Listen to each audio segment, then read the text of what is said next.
Hey guys, thanks so much for watching this. I just wanted to do a little masterclass for all of you guys watching this as part of the Standard Bank Jazz Festival, as part of the virtual National Arts Festival.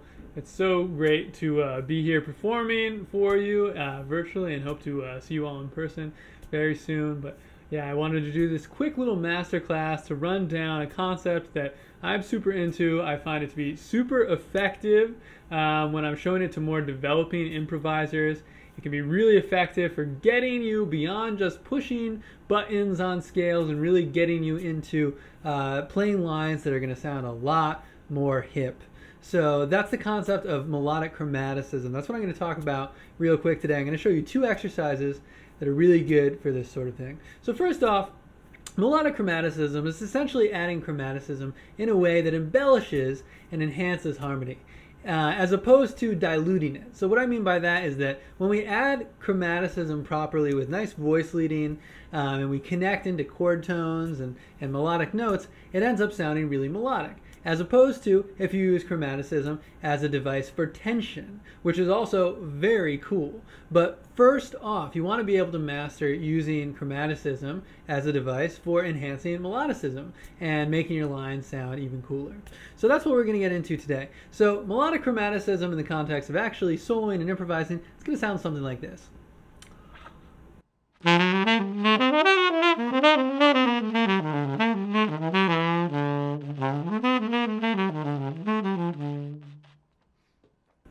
So that would just be improvising freely a little bit, playing melodic content with chromaticism.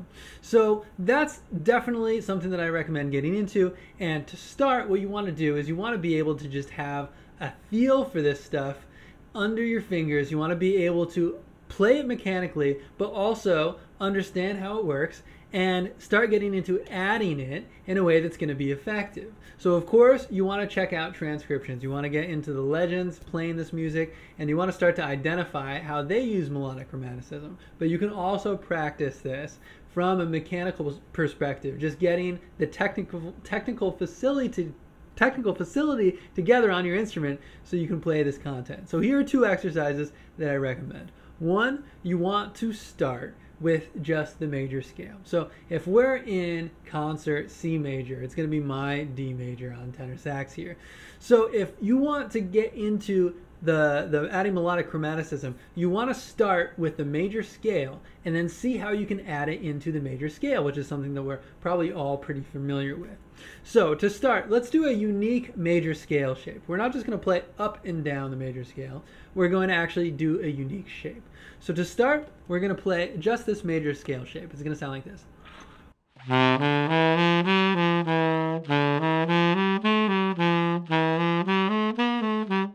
And we're going to do that all the way up to scale. So what's happening there, what we just first want to understand, is that we are playing a shape that is just stepping up to the 5th degree and then back down to the 3rd. Then from there, we can continue that from each scale degree. So essentially we go up a few notes and we come back down a couple notes. So first, you want to just get that down throughout the whole scale. So that's going to sound like this.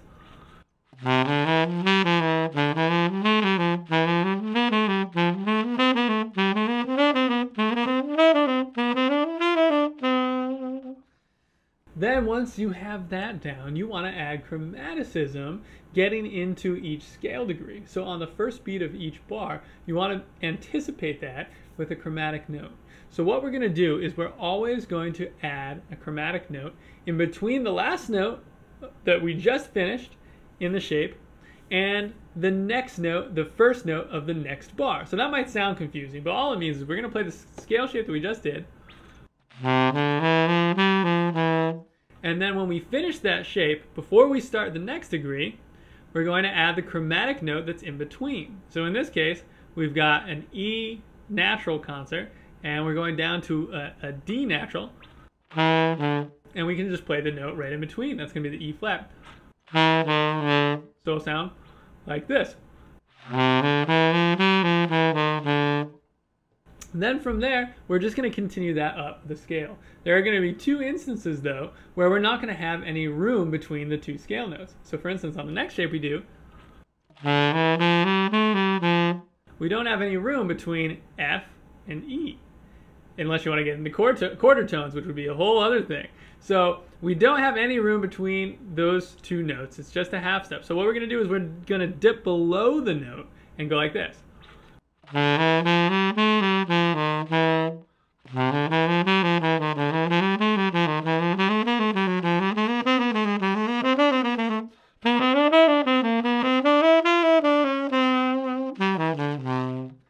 That's a great exercise to add chromaticism into your playing. Then from there, we're going to go one more step up. We're going to do an enclosure exercise. That's when you have chromatic approach notes, like what we just did, but they're wrapping around the note. So we're going to add more chromaticism here. We're going to do a 1, 2, 3, 5 shape, I like to call it.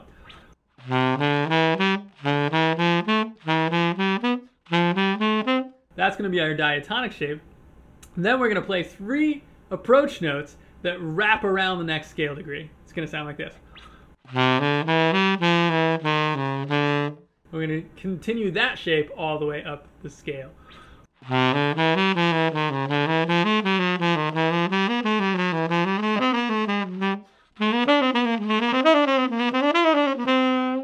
again, this is going to help you when you want to play lines that sound like this.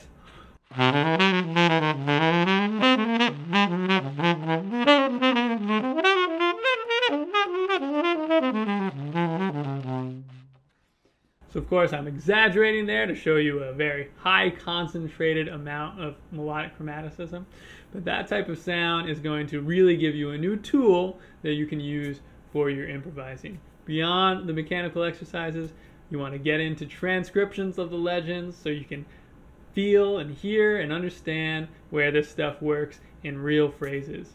So if you want to get more into this, I welcome you to check out on jazzlessonvideos.com. I've published a bunch of material for this sort of thing, chromatic approach notes. You can find a lot of content on there, PDF packages, masterclasses, and yeah, welcome you to check any of that stuff out if you want to get deeper into it. But in the meantime, I hope you learned something from today, and I hope to see you guys in person real soon. All right, have a great day. Enjoy the festival.